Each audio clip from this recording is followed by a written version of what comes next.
실제로 이제 며칠 전 교권 보호 4대 법안이라고 이제 표현을 하던데요. 국회 교육위원회를 통과를 했는데요. 초, 중등 교육법, 유아교육법, 교원 지휘법, 교육기본법 이렇게 4가지 4대 법안에 대한 개정안이 이제 통과를 했습니다. 실질적인 해법이 될 수 있는지 어느 정도 좀 해소가 될 수 있는지 한번 이야기를 한번 나눠보고 싶습니다. 이 법안에 대해서 어떻게 좀 저희가 좀 시각으로 바라봐야 될지 한번 말씀을 한번 해주십시오.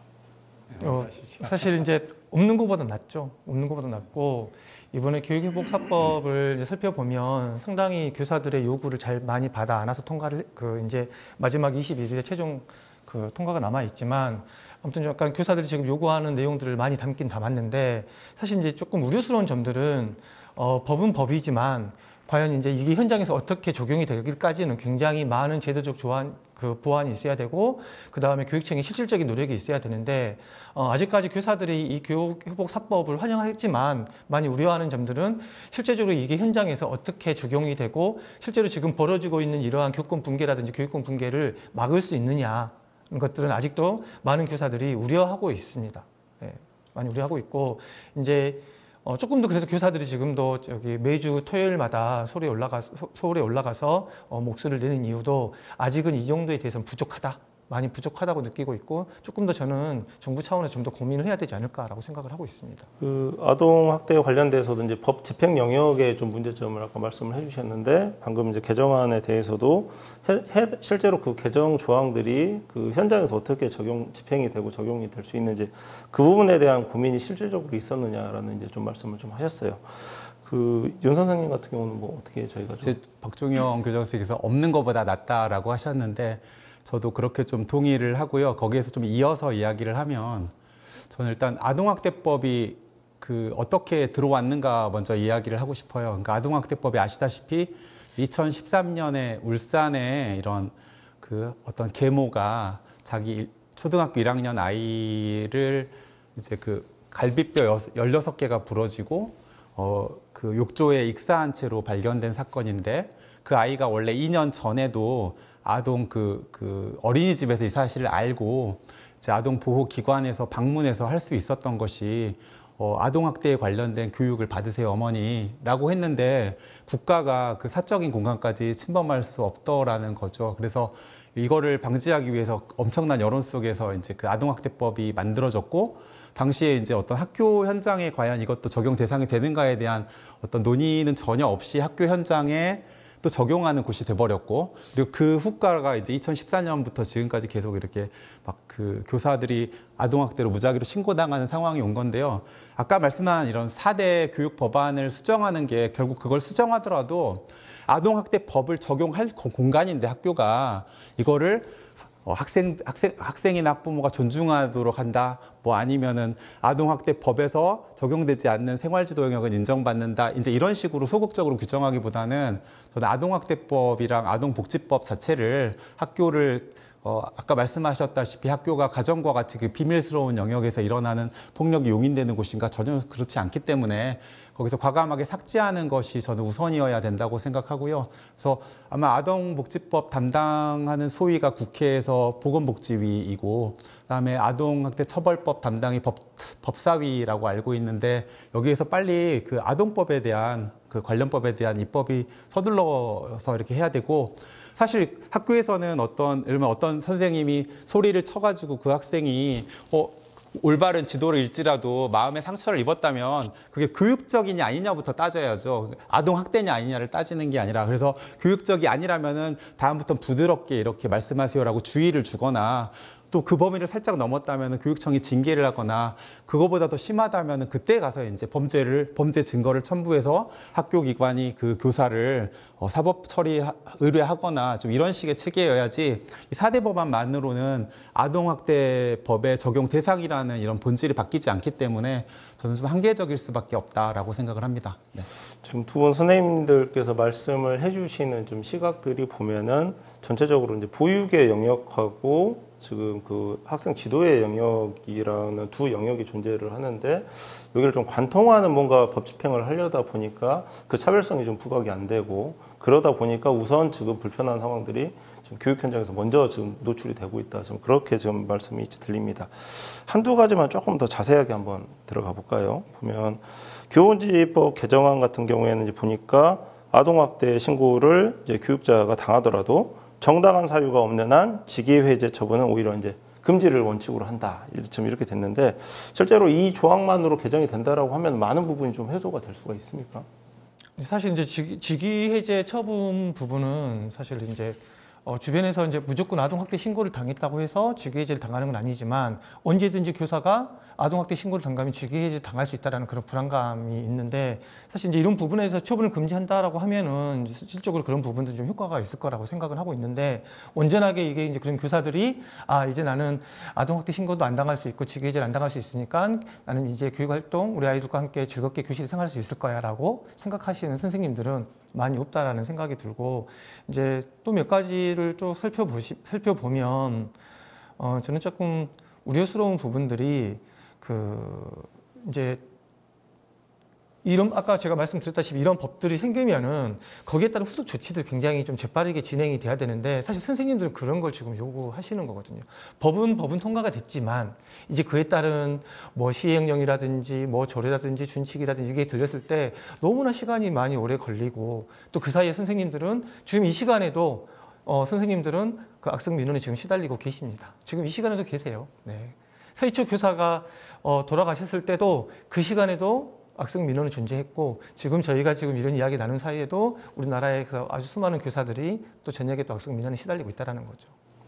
너무 좀 일반적으로 접근하는 시각에 대한 좀 문제점이라고 제가 이해가 되고요.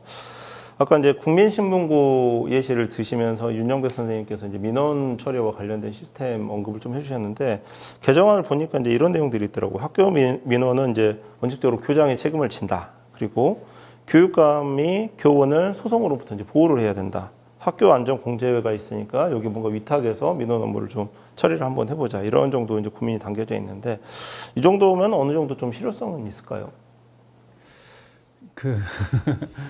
일단은 저는 일단 아동 학대이냐 아니냐를 이렇게 판단하는 잣대 위에 교사가 올라간 상태에서 정당한 사유에서 이게 제외되어야 될 사유인지 아닌지 그리고 이런 판단이 내려질 때까지 교사는 수업 그 아이와 함께 있어야 되는지 아닌지 이런 것들이 계속 본질적으로 해소되지는 않을 거다라고 생각을 하고요. 다만 너무나 이렇게 이 정도의 법이나 진술조차도 없어서 교사들이 너무나 힘들어서 그 정도의 일단 위안은 좀 되지 않을까. 이 정도 저는 좀 생각합니다. 네. 그래서 아까 말씀드렸다시피 이게 아동학대법, 그러니까 어떤 교육 현장에서 벌어진 사안에 대해서는 어떤 교육청은 사실 감사실이라는 자체 조사 인력까지 갖추고 있고 학생인권 조례가 통과된 곳에서는 학생인권옹호관이나 이런 조사 인력들이 있습니다.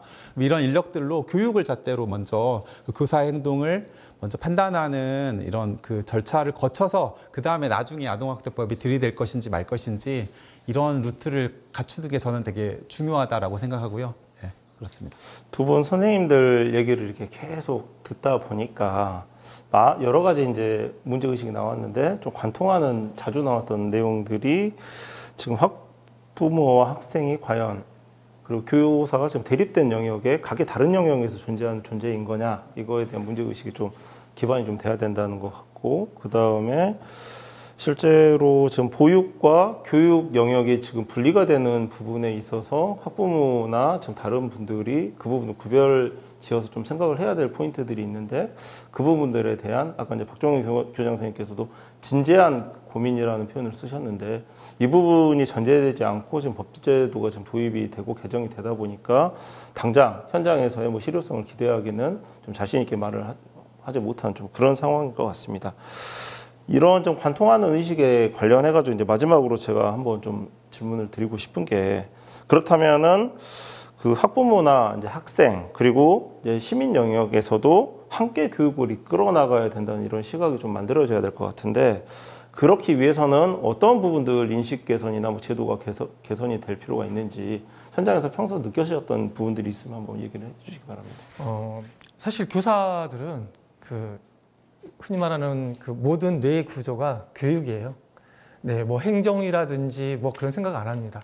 오로지 아이들을 교육적으로 바라보고 어떻게 교육적으로 성장시킬까를 가장 많이 고민하는 게 교사인데, 사실 저 학교가 지금 굉장히 많은 영역들이 들어와 있어요. 아까 변호사님께서 말씀하셨다시피 한 축에 지금 보육이 들어와 있습니다. 그래서 끊임없이 돌봄, 그래서 아이들이 방과 후에 또 1, 2학년 아이들은 돌봄 교실에 남아서 부모가 나를 데려가 주기를 바라는 그 돌봄이 이루어지고 있고요. 또 지금 정부에서 또 밀어붙이고 있는 늘봄, 이제는 방과 후도 부족하다. 저녁 8시, 9시까지 학교에서 아이를 돌봐라 라고 했는데, 그래서 저희 교사들이 이러다가 이제 초등학교도 기숙사를 짓겠다. 잠도 재워주고 아침도 먹여주고 온종일 돌봐라, 이런 일이 생기지 않겠느냐라고 하는데, 저는 먼저 교육과 보육에 대한 명확한 구분이 필요하다. 그리고 더 나아가서는 학교는 아이들 교육하는 곳이지 훈육이나 훈계가 주가 돼서는 안 된다고 생각을 하거든요. 그래서 되도록이면 점점 가정의 역할을 축소시키고 학교의 역할을 넓히는 게, 저는 그게 방향이 과연 맞나? 저는 점점 가정의 역할도 똑같이 중요하게 생각하고 학교에 대한 교육의 영역도 똑같이 중요하게 생각해야 되는데, 지금 그 밸런스가 무너졌다는 생각이 들고, 더 나아가서는 사실 학부모님들이 과도하게 민원을 제기하고 이런 이유가 결국에는 대학 입시에 대한 그러한 부담감, 그리고 또 우리 아이를 잘못 키웠을 때 오로지 이 부모의 잘못으로 느껴지는 사회적인 분위기, 그게 저는 아니라고 보는데, 계속 저희 학부모님들 이야기를 들어보면 아이가 잘못됐을 때 왠지 그 잘못은 내가 잘못해서 우리 아이가 그렇게 됐을까? 라는 그런 불안감들이 있는데, 저는 전혀 그런 불안감을 갖지 말아달라고 이야기를 하는데, 아직은 학부모님들도 아이에 대한 교육과 보육을 어떻게 해야 될지, 훈육을 어떻게 해야 될지에 대한 명확한 그런 관점들이 없다 보니까, 이제 되도록이면 그런 것들을 계속 학교에 이제 미루면서 본인에 대한 이제 그 죄의식들을 드러낸다라는 약간 그런 관점도 좀 있는 것 같아요. 저는 그래서 교육은 학교에만의 문제가 아니고 전체적인 사회가 같이 결합해서 같이 고민하고 해결해야 되는 문제인데, 모든 교육의 문제를 다 학교에 다 밀어붙이는 순간 교사들은 거기에 무게에 짓눌려서 결국에는 이런 극단적인 선택까지 나올 수밖에 없다라고 생각을 하고 있습니다. 네. 그리고 이제 그 또 하나 말씀을 드리자면, 이제 그 요즘 정부 쪽에서는 교권 침해 사안에 대해서 생활기록부에 기록하겠다라고 했는데, 사실 그 지금 학교가 이렇게 그 과도한 민원에 시달리는 이유가, 옛날에 학폭, 흔히 학교폭력위원회에서 징계를 받으면 그게 생기부에 기재하게 되어 있거든요. 사실 저는 그때부터 사실 지옥이 시작됐다고 생각을 합니다. 저는 과연 학교에서 일상적으로 일어나는 아이들의 다툼, 그다음 갈등, 이런 것들을 교육적으로 교사가 충분히 해결할 수 있는 능력이 있음에도 불구하고 그것들을 과도하게 행정과 법에, 그다음에 사법적인 잣대를 대다 보니까 저는 그 부분부터 문제가 생기기 시작했고, 또 그게 또 생기부에 기재된다는 것은 어떻게 보면은 아이에게 낙인을 찍는 거거든요. 사실 우리 아이의 그 사소한 잘못과 또 그것이 학교 폭력으로 그게 넘어가고 그게 또 생기부까지 기록된다고 했을 때, 거기서 그 어떤 부모가 과연 그거를 대해서 그냥 받아들일 거냐라는 건데, 저는 이런 부분부터 빨리 제거해야 된다. 학교에서 일어나는 문제는 교사가 해결할 수 있게 만들고, 그 해결했을 때 모든 그 학부모들이 좀 인정하고 믿고 가야 되는 신뢰성도 구축하는 것들이 굉장히 우선적으로 돼야 된다는 거 생각을 하고 있습니다. 네, 저도 이제 제도적인 노력하고 교육 주체들의 인식 변화, 이런 게 두 가지 축일 것 같은데요.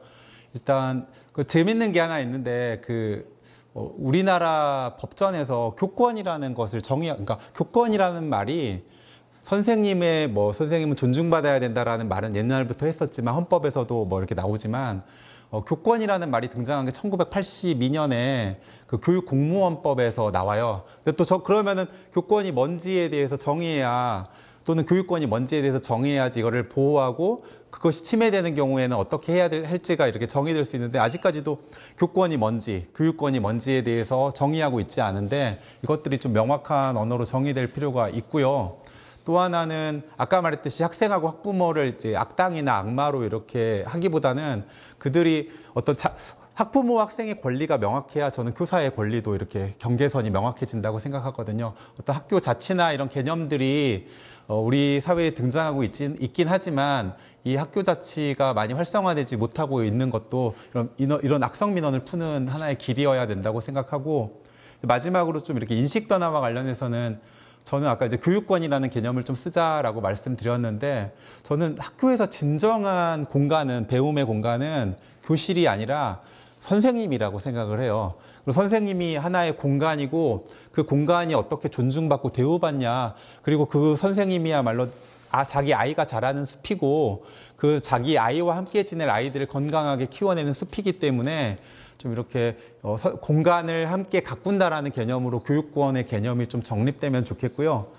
또 이렇게 교육권이 많이 무너지는 이유 중에 하나가 학원에서 하는 거랑 학교에서 하는 게 별로 구분이 안 가고 어차피 좋은 대학에 도달하기 위한 사다리 역할을 하는 정도로만 인식되기 때문에 교육권이 막 초라해진다라고 생각을 하거든요.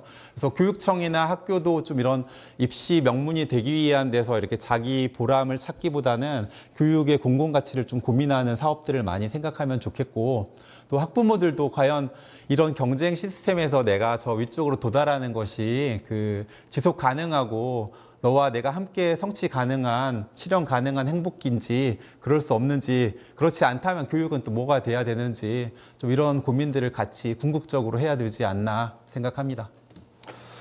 예, 선생님이라는 이제 공간, 영역, 숲이라는 표현까지 이제 해주셨는데, 좋은 숲을 조성할 노력을 해야 그 다음 좋은 공기라든지 좋은 환경이 이제 만들어진다라는 지적은 한번 새겨볼 만한 지적인 것 같습니다.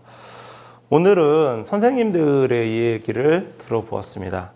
무너진 교육권을 바로잡는 방법을 조금이라도 한번 고민을 해보았습니다.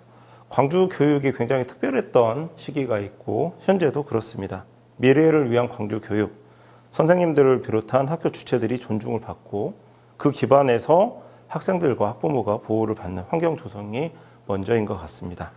오늘 대화를 계기로 실질적으로 그리고 더욱 건설적인 논의의 장이 좀 더 크게 열려보기를 감히 한번 기대해 봅니다. 오늘 방송은 여기서 마치도록 하겠습니다. 두 분 선생님 너무 존경하고 감사합니다. 수고하셨습니다. 네.